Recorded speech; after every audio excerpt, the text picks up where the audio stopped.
E aí, galerinha, tudo bem com vocês? Preparados para mais uma aula do Laboratório de Ensino de Botânica ministrada pela nossa professora Mariana Godin?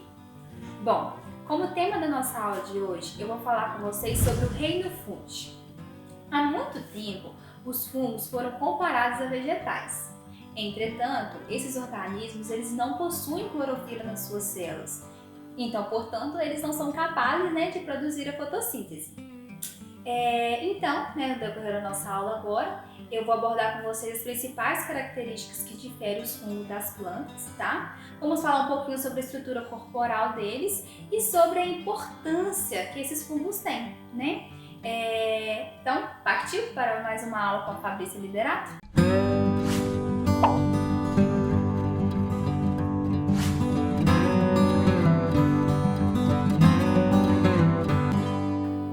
Bom, para dar início à nossa aula, eu vou fazer uma pergunta a vocês. Quem seriam esses fungos? Bom, nós temos os cogumelos, eles são até apresentados em diversos desenhos animados, principalmente o do Super Mario. Nós temos os bolores, que são os mofos.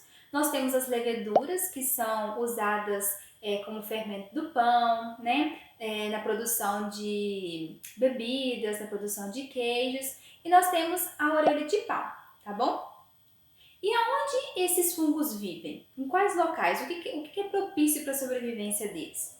Bom, nós encontramos fungos no solo, na superfície em geral, encontramos na água também, em organismos vivos. Tipo, eu tô viva, não tô? Sim. Graças a Deus. Então, se começa a crescer um fungo na minha pele ou na minha unha, são chamados de fungos parasitas. Mas vamos deixar para falar um pouquinho deles, um pouquinho mais na frente da nossa aula, tá bom? O que eu quero que vocês entendam aqui agora é que esses fungos, para eles vivem, para manter a sua sobrevivência, eles precisam viver em ambientes que sejam úmidos. Por quê?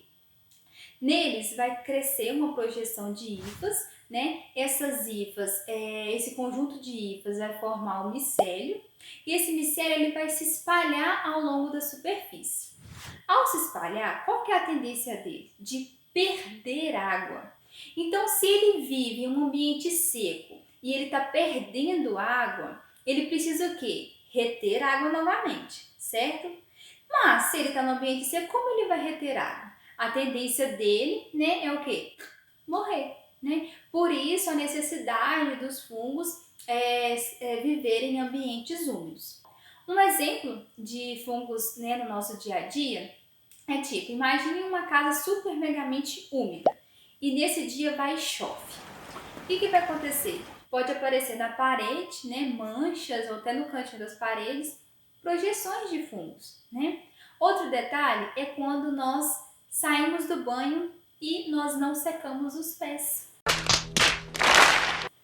O que vai acontecer? O esporo, de um fungo vai ver que aquele lugar ali está propício para a sua sobrevivência, porque está úmido e vai gerar o quê? As micoses. Então, galerinha, as micoses são fungos.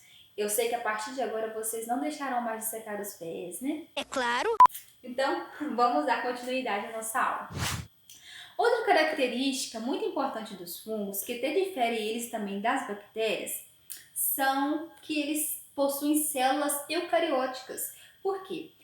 As bactérias elas possuem células procarióticas, então elas não têm núcleo, elas não têm organelas.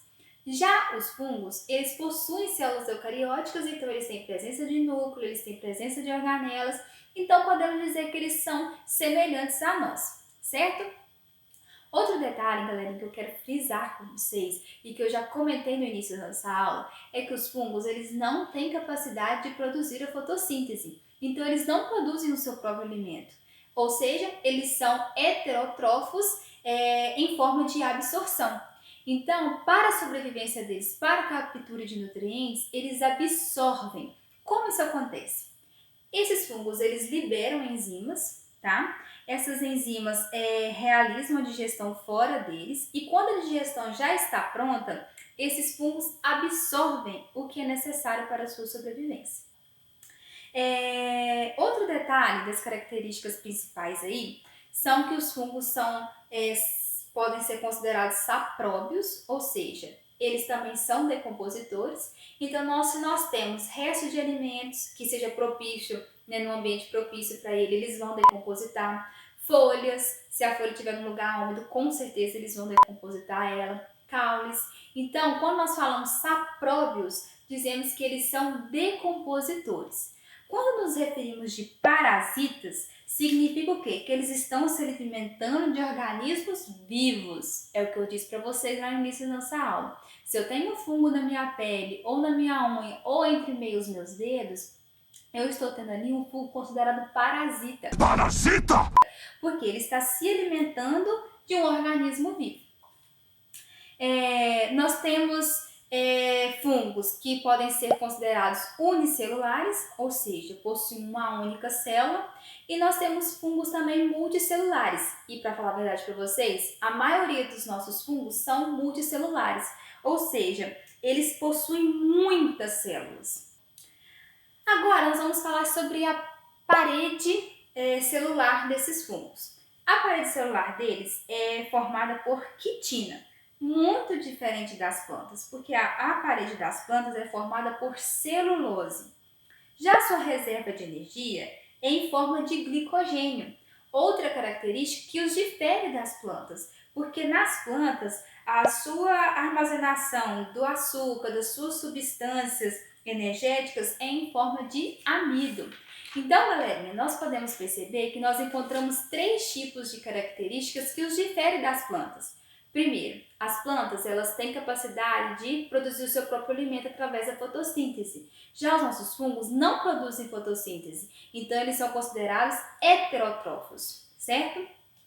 Outra característica é que a parede deles é formada por quitina, enquanto das nossas plantas é formada por celulose. A terceira é a forma como eles armazenam sua energia, que é em forma de glicogênio, enquanto das nossas plantas é em forma de amido. Ou seja, se nós observarmos o nosso cladograma aí da telinha de vocês, veremos que os fungos estão bem mais próximos dos animais do que das plantas. Por isso eu disse para vocês no início da aula que há muito tempo os fungos eram comparados como vegetais, mas nós devemos entender que eles não são, tá bom, galerinha? Outra característica muito importante que eu quero abordar com vocês é que os fungos eles podem ser aeróbios, ou seja, eles precisam de oxigênio para sobreviver, ou eles podem ser anaeróbios, né? Que é como se o oxigênio fosse uma toxina para eles, então eles não podem ter contato com o oxigênio. E nós temos os anaeróbios facultativos, ou seja, eles se dão bem com o oxigênio, mas se caso vir a faltar, eles vão o quê? A fazer o processo de fermentação. Um exemplo são as leveduras. Agora, galerinha, nós vamos falar um pouquinho sobre a organização corporal desses fungos.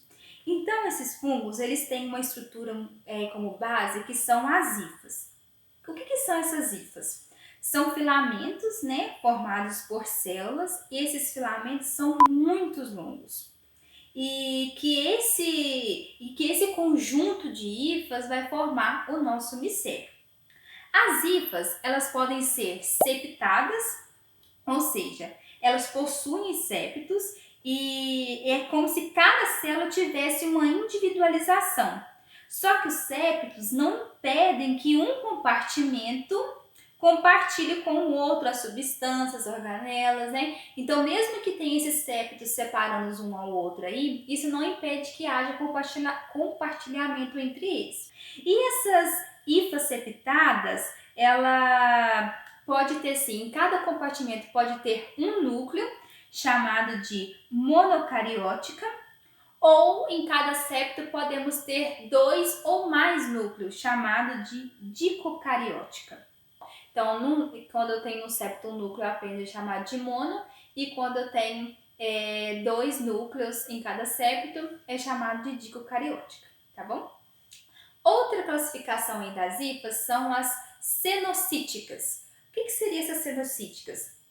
Diferente das septadas, né? Enquanto as septadas possuem septos, né? O próprio nome já diz, as cenocíticas elas já não possuem septos, ou seja, o núcleo, as organelas, elas vivem de vida livre ali dentro. O micélio, ele também tem dois tipos de classificações. Nós temos o micélio vegetativo, que é responsável na absorção de nutrientes, então ele atua na absorção, e o micélio reprodutor. O próprio nome já disse tudo, né? Então ele é responsável pela reprodução dos nossos cogumelos aí, né? Como exemplo que eu trouxe para vocês na imagem. E nós temos dois tipos de hifas especializadas. Nós temos o rizoide, né, que nós podemos dizer que serve como uma ancoragem, né, como se fosse uma âncora mesmo. Literalmente, ele tem a aparência de raiz, mas ele não é uma raiz. Então, quero que vocês frisem isso na cabeça de vocês, que esse rizoide não é uma raiz, né? Porque, literalmente, ele precisa o quê? Ele tem a função não de absorver, né? Então, os rizóides ele não tem função de absorver, mas de prender o fungo em algum substrato. Então, as hifas especializadas, né, que são os rizóides, é como se fosse uma âncora para ele se prender em algum substrato, e nós temos as hifas austórios. Ou seja, essas hifas, elas são especializadas especialmente para os fungos parasitas, porque elas penetram nas células de hospedeiros e retiram deles ali os seus nutrientes. Agora nós vamos falar sobre a importância desses fungos. Nós temos a importância alimentícia, né? Principalmente quando nós vamos ao supermercado e compramos cogumelos champignon, né? Esses cogumelos nós podemos fazer estrogonofe, nós podemos fazer aquele molhozinho, né? Tudo deliciosinho. Nós também usamos os fungos na produção, né? De pães, de bebidas, de queijos. Então, imagine como exemplo o pão. O fungo que eu uso para a produção de pão são as leveduras, certo? Essas leveduras, elas são consideradas anaeróbias facultativas. Ou seja, elas se dão bem com o oxigênio, mas se vir a faltar, ela vai fazer o processo de quê? De fermentação, certo? Então, quando eu coloco ali o meu fermento biológico e eu amasso esse pão e deixo ele bem redondinho, bem amassadinho ali, o que vai acontecer?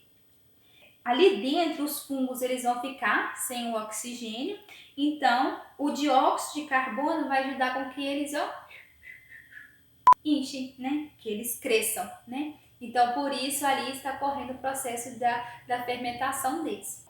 E nós temos também na produção de antibióticos, né? A penicilina foi o primeiro antibiótico descoberto em 1928 pelo Alexander Fleming, né? Foi através dele, por um fungo, né? Que foi isolado e dele foi fabricada a penicilina. Esse fungo, ele secretava substâncias que eram responsáveis em matar as bactérias. Nós temos fungos que são considerados pragas agrícolas, principalmente ao terror dos agricultores, né? Porque quando eles resolvem invadir mesmo uma lavoura, eles deixam os agricultores de cabelo em pé. Não, é para acabar com tudo. Certo? E nós temos também os fungos de saúde pública, né? Que nós temos como exemplo são as micoses, o sapinho, a candidíase. Então, qual que é a importância dos fungos? Nós temos desde aquela que é para a nossa alimentação, desde aquela que invade a saúde humana. Tá bom, galera? Espero que vocês tenham gostado da nossa aula de hoje. Fico muito feliz em ter ministrado para vocês sobre o reino fungi. Espero também ter despertado vários tipos de curiosidades a vocês e qualquer dúvida estou à disposição. Fiquem com Deus e tchau, tchau!